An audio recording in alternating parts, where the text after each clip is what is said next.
I'm Brannon LeBouef, founder and CEO of NOLATAC Firearms Training, based out the greater New Orleans, Louisiana area. Pretty much began shooting as a child. Like a lot of guys, my father took me out South Louisiana on the canals and shooting at pop bottles in the canal and general trash. From there, I was always playing in the woods and rolled right into the Marine Corps. Graduated high school at 5 o'clock in the afternoon and was on a plane at 6 o'clock the next morning to boot camp. Spent 11 years in the Marine Corps, doing all kind of fun stuff. I was fortunate enough to have the opportunity to be a member of the Marine Corps' rifle and pistol team. As part of those duties, we instructed future instructors. So I was exposed to a lot of great shooters, a lot of world champions coming up through there. During my time in the Marine Corps, I also had an opportunity to spend some time in law enforcement as I moved around. I have about 15 years of law enforcement experience in patrol, narcotics. I did some undercover work, as well as traffic, rode motorcycles, did escorts and things like that.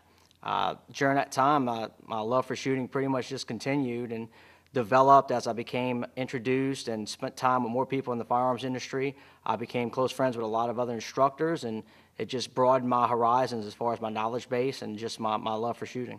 Probably the biggest thing I took from the Marine Corps going in as a very young man, actually my birthday was my first 4 days in the Marine Corps, my 18th birthday. So it really helped mature me a lot. I learned a lot about integrity and judgment and just good, sound decision making. And of course, the Marines, always being known as every Marine is a rifleman, it just deepened my interest in shooting. From there, I learned a lot about actual true marksmanship as opposed to combat or defensive shooting. Shooting just for the pure sake of putting those bullets on top of each other on top of the X, a more competition type marksmanship skills. As well as that's where I first started getting into actually instructing, because the first thing I shot relatively well on the range, and I was asked if I was interested in being a range coach, which is kind of the first step within the Marine Corps of being what the Marine Corps calls a primary marksmanship instructor.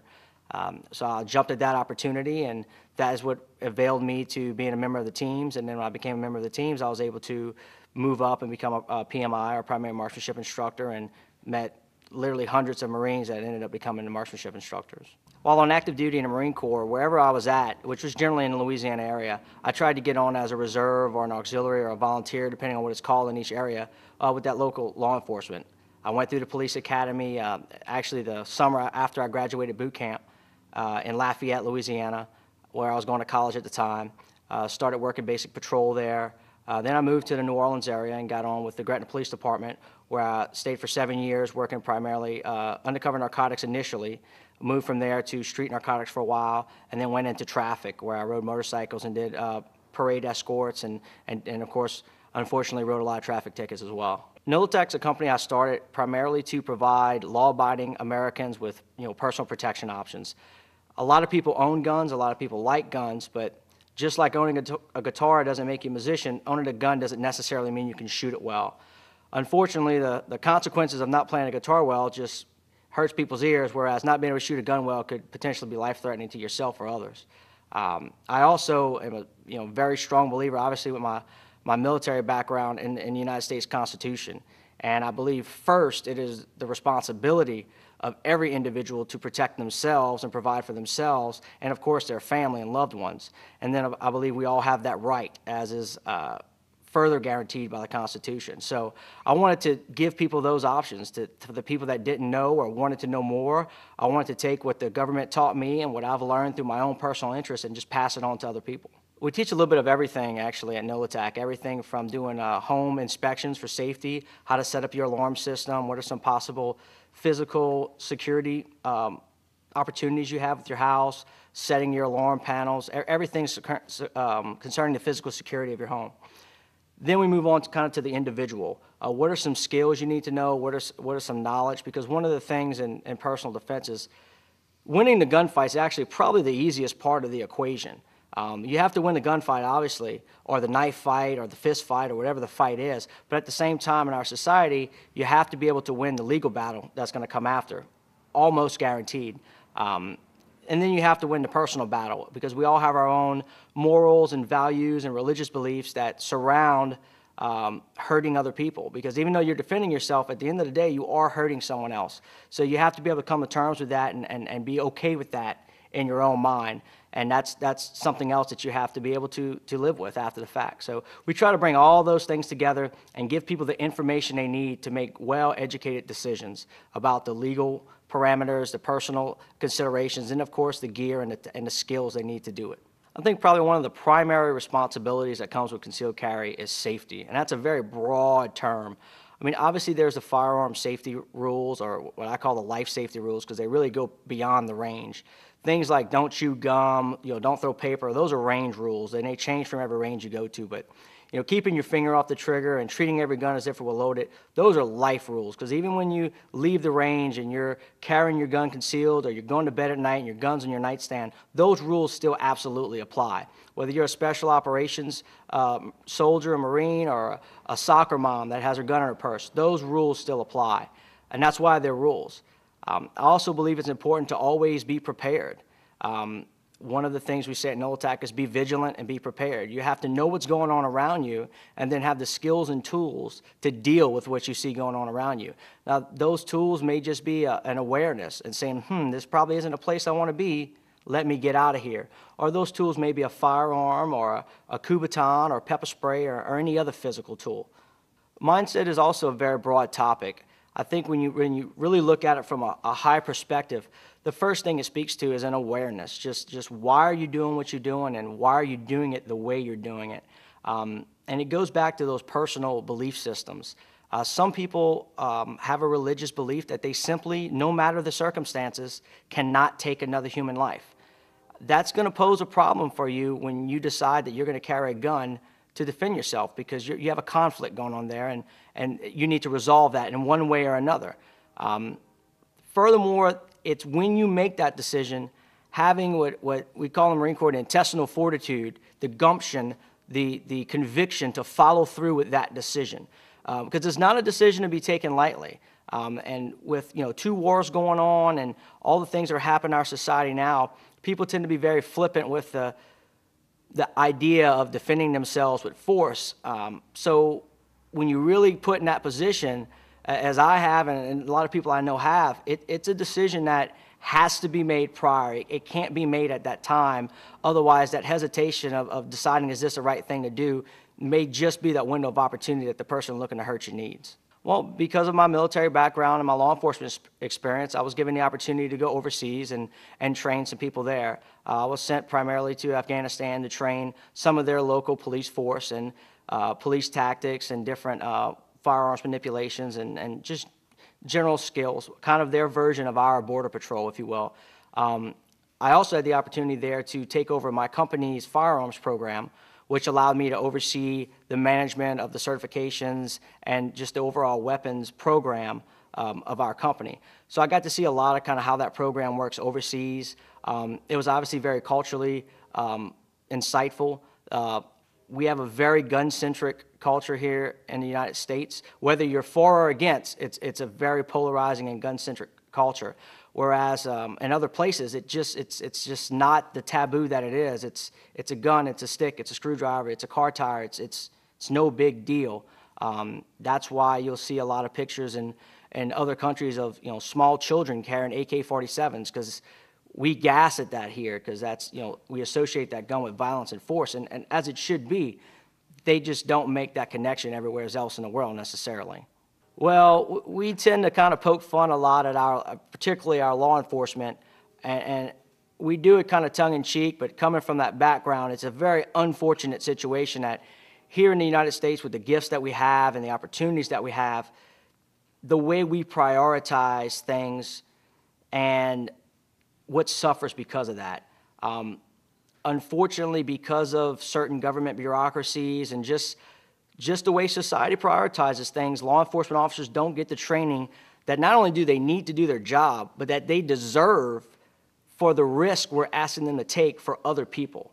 I think literally we should have probably twice as many police we have, not because we need necessarily more police out there, but we just need to supplement those officers so they could spend twice as much time training. So we would keep the same coverage we have, but we allow officers to get twice as much training. And I think if we allowed that, obviously outside of firearms as well, into human interaction skills, just dealing with people, I think we would actually be better with our view of law enforcement as a society, because those guys wouldn't be so overstressed and overworked, and they'd have a more pleasant attitude. Because at the end of the day, when you take off your UPS uniform or your police officer badge or your fireman's outfit, you're just another human being. And whether it's a traffic stop or a cat in a tree, it's human interaction. So it's two people interacting with each other.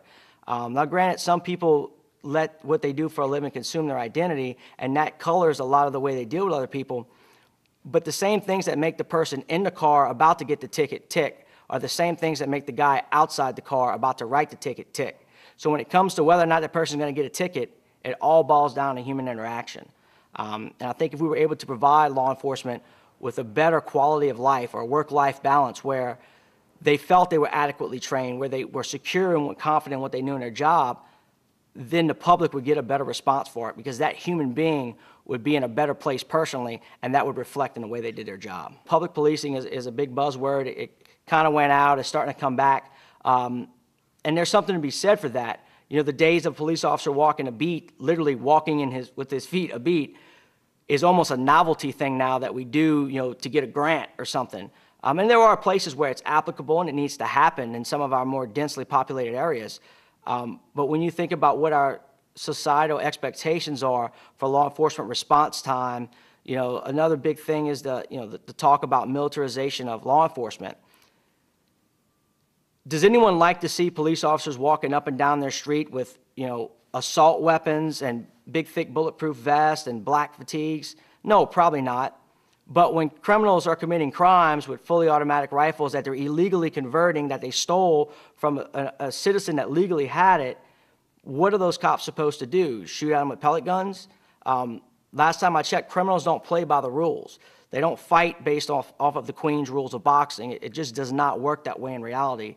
And it's unfair for society to expect law enforcement to play by a certain set of rules when the criminals are not. Now, I'm not saying that gives law enforcement free rein.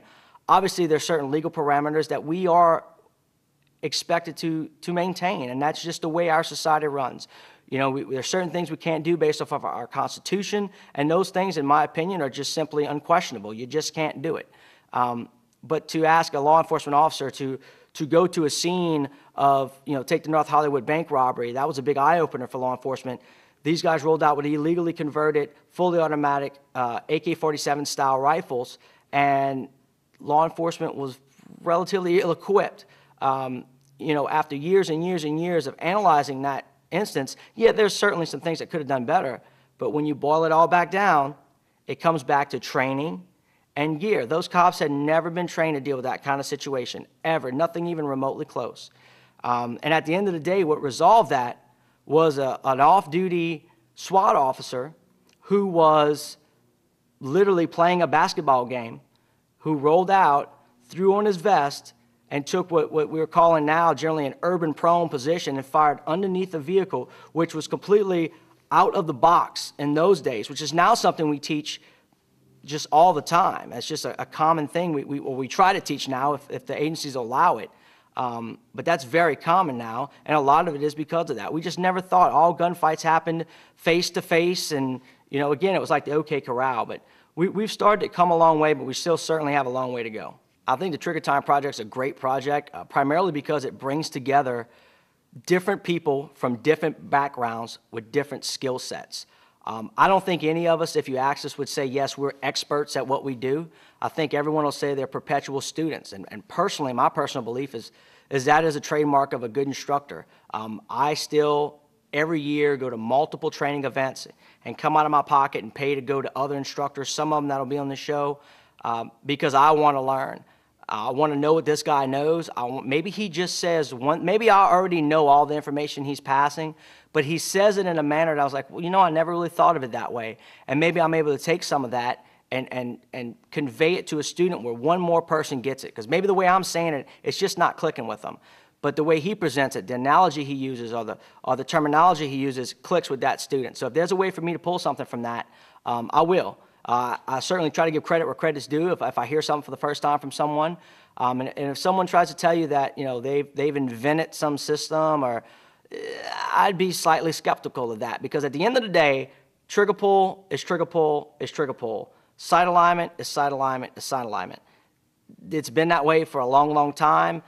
Yes, new gear comes out and new ways of utilizing that gear and adapting that gear to your situation changes. And that'll always happen because that's what our society does. We innovate new things and come up with new ways of doing things. And sometimes that's good, and we come up with something that really solves a problem, and sometimes it's not. Someone just comes up with some new widget to sell it, and it is what it is.